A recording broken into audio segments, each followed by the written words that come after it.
どうも、有田です。今回はですね、こちらのチャンネルでちょくちょく改造を続けているこちらのオフロードバイク、こちらをさらに改造を施していろいろ変わったので、こちらをご紹介していきたいと思います。パッと見た感じ、そんなに変わらないように思われますが、実は安定性向上のための改造をいろいろ施しております。まず、目につくのは左右に張り出している金具ですよね。こちらはスタビライザーと呼んでおり、計測時のコーナリングを安定化させるパーツで、こちらを取り付けることによってコーナリング時の減速でこけてしまうのを防いでおります。あとは見えないところをいろいろ改造しておりますので、この後の解説動画を見ていきましょう。じゃあ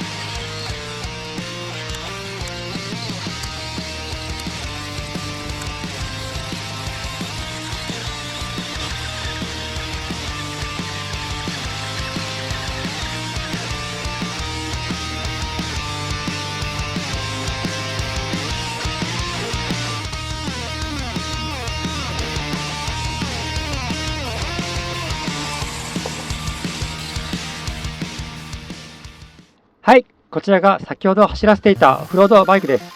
ベースとなっているバイクは昔太陽というメーカーから発売されていたオフロードバイクで、スケール的には7分の1ぐらいのバイクです。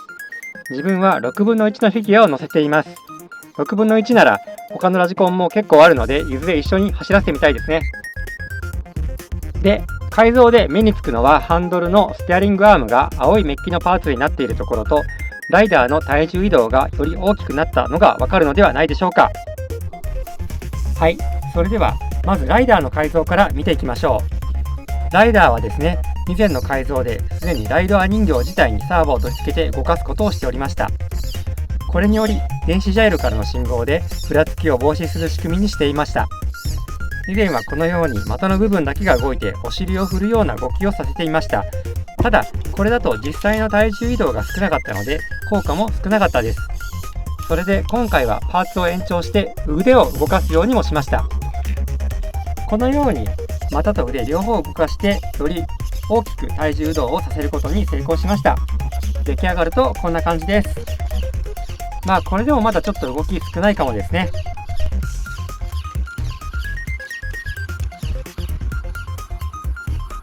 で、次に取り組んだのは後輪タイヤの交換です。最初についているタイヤはこのようにカッチカチで走らせていて、明らかに後輪だけ跳ねてしまうのでなんとかしたいなと思っていましたが、後輪タイヤの大きさがかなりシビアで、ちょっと大きくしすぎてしまうとパーツが他のところに当たって回らなくなってしまうので、かなり難しそうになったので躊躇しておりましたが、前輪が成功したのでその流れで後輪も交換してみました。タイヤはタミヤの GF01 に使われているタイヤをこのように切って貼り合わせて使っています。まず瞬間接着剤でとりあえずこのような形にして、その後手具を裏から塗って隙間を埋めてあげることで、泥道を走らせても中に泥が埋まらないように、かつちょっとした衝撃にも強いタイヤになっています。で、今回一番難しいのはタイヤの太さですね。うまくタイヤの太さを調節しないといろんなところに干渉してきれいに回らなくなります。中に少しインナーを入れて大きさを調節しているのですが、たまたまうちにあったこの紐状の干渉材が程よい硬さでちょうど良かったのでこれにしました。こちらに先ほどのタイヤをかぶせて手具で隙間がないようにホイールと接着しました。ゴムが乾く間に形が変わってしまわないように注意をしました。完成してここだけがちょっと当たってしまってタイヤが回らなかったのでカッターで削っています。そしてこんな感じでちょっとだけタイヤの径が大きくなりましたが、うまく回る形のタイヤができるようになりました。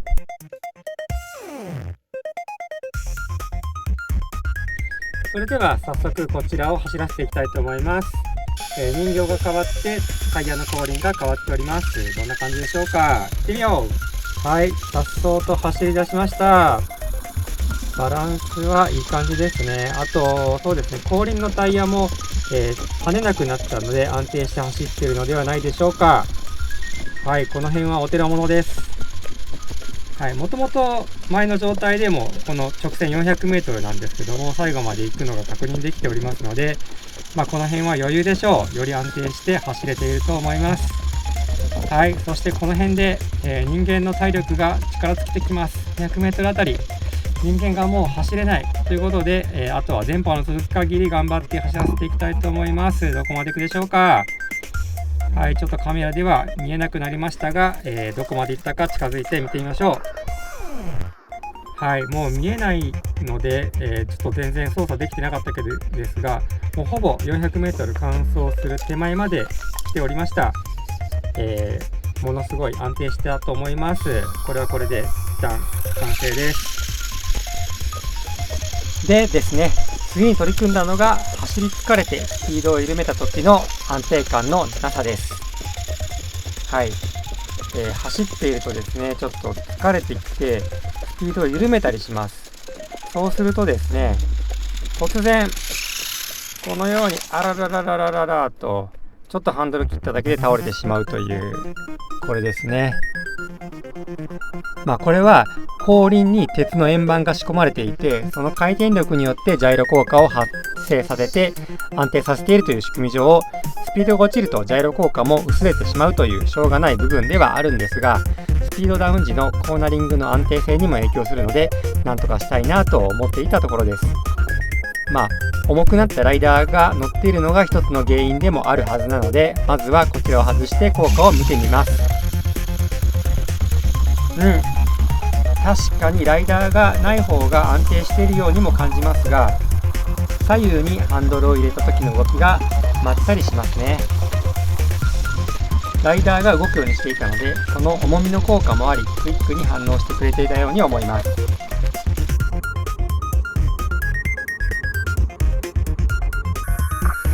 ちょっと道幅のあるところでもテストしてみます。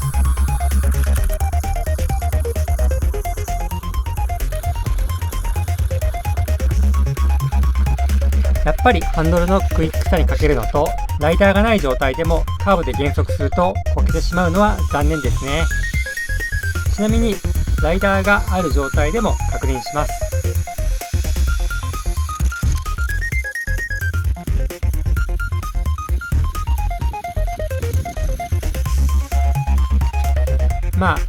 この状態でも減速してのカーブは無理がある感じですね。とりあえず少々の半ゴン連鎖の時にすごく効果があったナイロンバンドのサイドガードを入れて効果を見てみたいと思います。はい、こちらのナイロンバンド、今回はバイクの重みを考慮してナイロンバンドを二重にしてみます。で、こんな感じでつけてみました。カーブの時にこのようにナイロンバンドに当たってナイロンバンドが衝撃を吸収しつつ傾きを維持してくれるはずです。それではやってみましょう。よし、行くんだ。さあどうでしょうか。カーブの時にナイロンバンドは効いてくれるでしょうか。っとこけてしまいました。さてもう一度気を取り直してやってみよう。さあどうだ。そうですね、ちょっとなんかグラグラしてこけてしまうような感じですね。何が原因なのでしょうか。ちょっとなんかおかしい感じですね。何が原因なのかちょっと分かりません。ちょっといろいろやって試したいと思います。何が原因なんだろう、わからない。だけど曲がってくれ。曲がったか。反対に行った。ちょっとコントロールがうまくできずに壁に激突。はい、走らせているうちに壁に激突して、こちらのステアリングアームを折ってしまいました。一応今応急処置で接着剤でつけてるんですが、接着剤でつけてるだけだとすぐまたポキッと折れてしまうので、このようにアルミで、このように金具のパーツを作って、このアームを補強して使っています。でこれだけだとまたさらにポキって曲がって折れてしまうので、こちらのですね L 字の金具を、この100均のおもちゃから取り出した L 字型の金具を外側から、このようにつけて、はい、で補強し終わって動作テストです。こんな感じで至るところに金具をつけてプラスチックのパーツを補強して一応元通りに動くようになりました。で、一応先ほどの走りからナイロンバンドを擦った時に、ちょっとバランスが悪くなってこけてしまっているようなので、ナイロンバンドに、ソフトに当たるように、こちらの、スタビライザーみたいなものをつけてやることにしました。で、このスタビライザーを、こちらの、コードを縛る、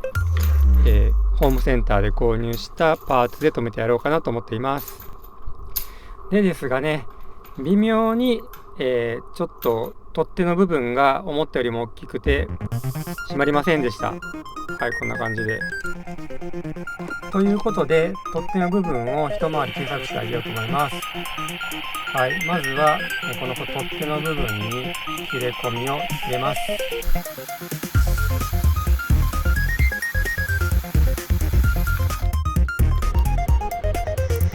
で、切り取った後、このプラスチックをですね、火で炙りまして、炙ったところをよいしょこらしょと力を込めて、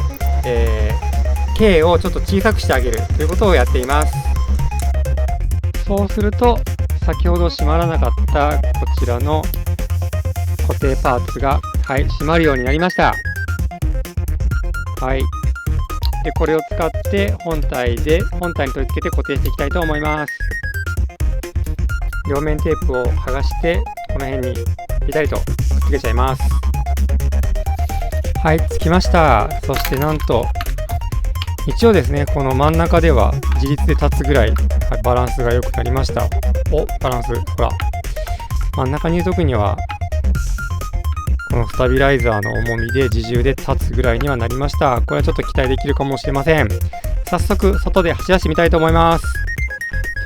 はい、停止状態でもこのように立っているバイク、なかなかこれは期待できるんじゃないでしょうか。走らせてみたいと思います。さあ、では走らせてみましょう。どうでしょうか。よし、行くんだ。いけ、した。おっと、スタビライザー機能はどれぐらいのものか。おっと、なんかちょっとグワングワンして安定性あまり良くない感じでしたね。ということで、スタビライザーにつけていた重りを外して、もうちょっとスタビライザーの効果を弱くしてみてテストしたいと思います。はい、今度はスタビライザーについていた左右の重りを取ったので、木が弱くなっているという状態でテストしてみたいと思います。さあ、行ってみよう。さあ、どうでしょうか。ちょっとふらつきは落ち着きましたね。おっと、そして曲がり始めている。ここで曲がり抜ければ OK なんだけど倒れてしまいました。だいぶ良くなった感じですかね。あとはバランスなんですかね、この辺は。もう一回ちょっとやってみたいと思います。さあ、行って安定して曲がってくれ。曲がるか。ちょっ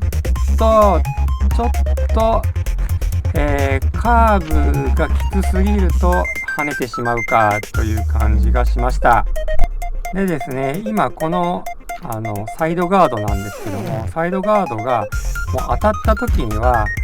すでに、倒れかけているというところがちょっとした原因なのかもしれないなと。上の方が人形重いので、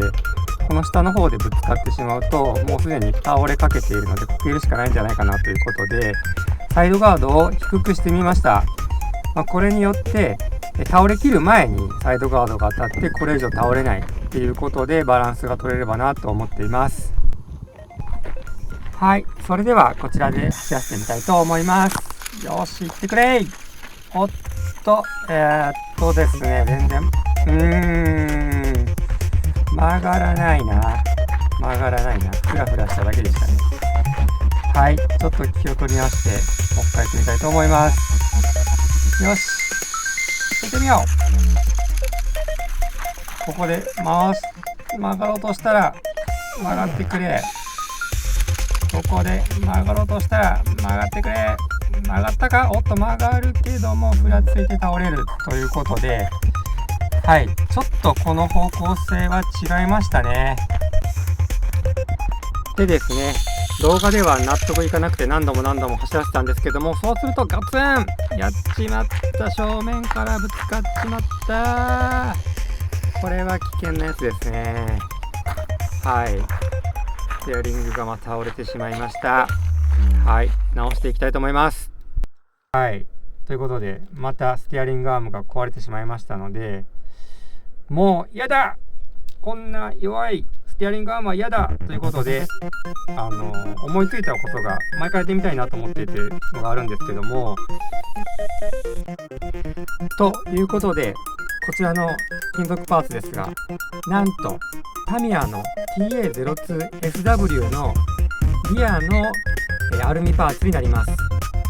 こちらですね、多分もう入手は困難だとは思いますが、たまたま持っておりまして、それがなんと、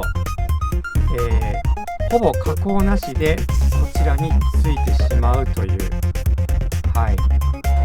ちょっとですね、バイク側の方は取り付け幅を加工してあげないと取り付かないんですけども、それがですね、ちょっと加工してあげるだけでこのように割とサイズぴったりで取り付いてしまいます。ちょっとステアリングアーム長くなってしまうので、ちょっと操作感変わってしまうかもしれませんが、あとはこれに、ハンドルを操作するアームを、アルミパーツで作ってあげれば良いかなという感じです。それでは、こちらのアーム部分を作っていきたいと思います。はい、元となるパーツの形がこれですね。今アルミで補強していますので、その要領でこの補強しているパーツをアルミで作っていきたいと思います。まずは紙で型紙を取りまして、なんとなくの形を作り、その型紙をですね、アルミの板の上に広げて、トレースをして切り取ります。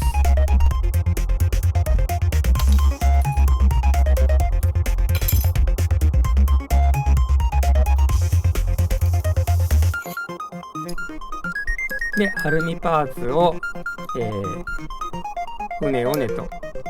なるべくきれいに曲げるように心がけて曲げまして、はい、大体の形ができて取り付けてみます。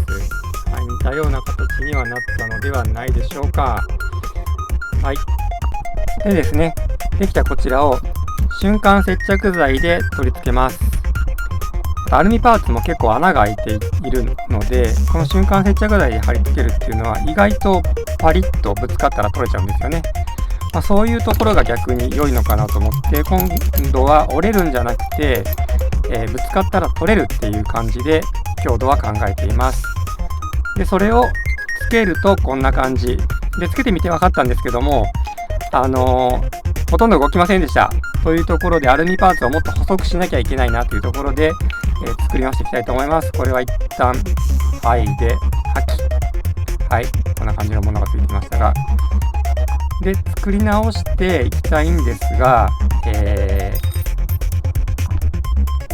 はい、もう一回トレースし直しまして、はい、これをまた折り曲げて作ってみました。はい、でこれをまた瞬間接着剤につけてできました。でこれを、もう一回バイクに取り付けて動きのテストです。今度は、ちゃんと隙間もできていい感じで動くようになったのではないでしょうか。はい、ちょっと動画では編集というか都合でカットしてますが、実はアルミパーツこれ3作目です。3つ目でようやくいいバランスのものができました。それではこちらで走らせてみたいと思います。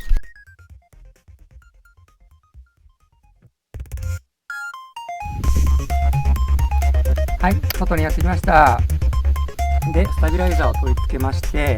でですね、ちょっとスタビライザー見ていただきたいんですけども、ただ単に同じものを持ってきたわけではなくて、前回ですね、スタビライザーに衝撃がガツンと当たるせいで気がついたんじゃないかなということで、地面についているスタビライザーに衝撃がやんわりと伝わるように、このようにナイロンバンドでクッションをつけてみました。どうでしょうか。はい。なんか思ったより全然ダメですね。なんかスタビライザーが効いてる間は安定してるようには思うんですけども、ナイロンバンドに当たった瞬間にバランスを崩してしまっているっていう感じだったので、ナイロンバンドが硬すぎるのかなということで、ナイロンバンドを1個畳んでみました。これでナイロンバンドの衝撃が少し弱くなるかなというところで、こちらで走らせてみたいと思います。さあどうでしょうか。いったいった。お、だいぶマイルドになったのかな。曲がってみよう、曲がってみよう。おっとマイルドになったが、安定して曲がるまではいかない。はい、もう一度行ってみましょう。いったかな、いったかな。おっとやっぱりナイロンバンドに当たるとグラブついてしまうということでね、ナイロンバンドをもう一旦全部折りたたんでしまいました。これでちょっとどんな感じになるのか見てみたいなと思います。それではこれでいってみましょう。さあどんな感じになるのか、ナイロンバンド折りたたんだ感じで曲がってみましょう。お、曲がる曲がる曲がる。お、いい感じじゃないですか。なるほど、ナイロンバンドはやっぱり張り出しているとぶつかってその反撃衝撃でぐらついてしまうようなので、これはない方がいいんですね。もう一度させてみましょう。おっとまだ安定しない感じはするが、曲がるときには激しくバタつくということはなくなったような、結局ですね、つけているスタビライザーの威力がちょっとまだ弱いんですね。自重でスタビライザー金具の重りで落ちてくるだけなんで、ほとんど姿勢を制御する力がないんですよ。ということでさらに改造をしてきました。今回はですね、スタビライザーをバネの力で押し付けています。でバネといっても塩ビのプラスチックをちょっと巻きつけて、その塩ビのプラスチックのねじりのバネ、ねじりの反発の力によるバネ効果で、スタビライザーを地面に押し付けるというような効果を出しています。これによって自重で立つことができるようになりました。ではこちらのスタビライザーをバネで押し付ける力を加えることによってどういう走りになるのか見ていきたいと思います。よし、見てくれ。抑えてる抑えてる。バタつきを抑えている。曲がれ曲がれ曲がれ。そうですね、かなりスピードを緩めて曲がり始めたんですけども、前みたいにすぐに破綻することがなくなりました。はいはい、これはいい感じではないでしょうか。もうちょっと操作を慎重にして、はい、ここで曲がる。ゆっくりと曲がる。かなりスピード落ちてますね。スピード落としても倒れない。ここで曲がる曲がる曲がる曲がる。曲がる曲がる。ちょっと人が来たので止めましたが、はい、次行ってみましょう。曲がる曲がる曲がるときに、これぐらいのカーブであれば安定して曲がれているようですね。いい感じじゃないでしょうか。はい、ということで一旦すごい低速のコーナリングは諦めて、こちらで自由自在にどれぐらい走れるかやってみたいと思います。こちらでこういうオフロードのあるところでも意外と走ってくれますね。自重でも立つスタビライズの能力ありますし、こちらでもう一回走ってみたいと思います。行ってみよう。はい、正面の障害物をうまくかわしつつ広いところに出てコーナリングを決めております。いい感じではないでしょうか。ではもう一度、曲がりたいときにある程度ちゃんと曲がってくれて、時々スピードを落としたカーブでも曲がってくれるというような感じになりました。あとあれですね、ドライバー人形が独立していてマスダンパーみたいになっている動きもいいですね。リアルなバイクな感じが出ています。ちょっとこけたけど、そんなこんなで一番最初に見ていただいた冒頭のカットになります。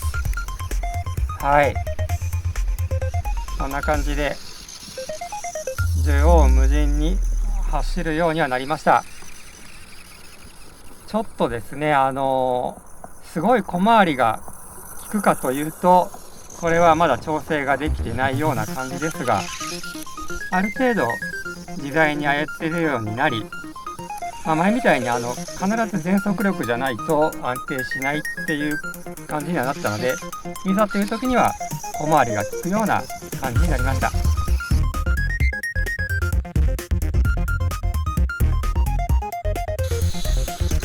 それでですね、先ほどの公園だとフラットダートが狭かったので、オフロードで緩やかに曲がれることは分かったんですけども、フラットダートでもうちょっとどこまでコーナー曲がれるかっていうのを検証するためにこちらの公園にやってきました。はい、そうすると分かってきましたのは、左回りがですね、ちょっとこいつ弱いんですね。右回りは結構スピードとして小さい R を描いて回ってくれます。安定してですね。ただし左回りがうまくいかないんですね。左回りをスピードを落としてコーナー曲がりつつ、右回りに行きます。右回りはですね、結構かなりスピードを落としても破綻せずに回ってくれました。画面の端っこで小さい右回りで、画面の外でもう一回小さい右回りで、左回りが大きすぎてちょっと曲がりきれない。もうちょっと小さく曲がってほしい。ドーンという感じで、でですね、だいたいコーナリング性能分かったので、頑張ってあと調整していきたいなと思いますが、最後にせっかくジャンプ台持ってきたので、ジャンプ台を飛ばせて、こちらのジャンプ台の性能を見て終わりにしたいと思います。さあ、ジャンプ台どんな感じなんでしょうか。これでおっとっとっとっと、そうですね、これまでの特性と違ってアクセル入れっぱなしだとウィーリーで破綻してしまうようです。ということで、そのあたりのアクセルワークに注意しつつ、もう一回ジャンプチャレンジしてみたいと思います。さあ、行くんだ。よし、ここで外している。それではもう一度挑戦していただきましょう。行くんだ。ジャンプ。おっと、いい感じで着地も成功しました。ウェイ。という感じでここまでやってまいりました。あと微調整はですね、またうまくいったら皆さんに公開したいと思います。そしてですね、こちらのライダー人形取り外しが可能でして、中にサーボとかいろいろ入ってるんでポーズ変えられないんですけど、ポーズを変えられる人形をもう1体作りました。こちらを使っていろいろなポーズで写真撮影タイムをしてみたのでご覧ください。こんな感じでバイクを押しているイメージとか、そしてそれを AI にかけると、なんとこうやって本当に押している感じになります。すごいですね。こうした AI とのコラボレーションも今後取り入れていきたいと思いますので、今回の動画が面白かったよという人はぜひチャンネル登録をして次の動画をお待ちください。それではまた次の動画でお会いしましょう。バイバイ、ありてしでした。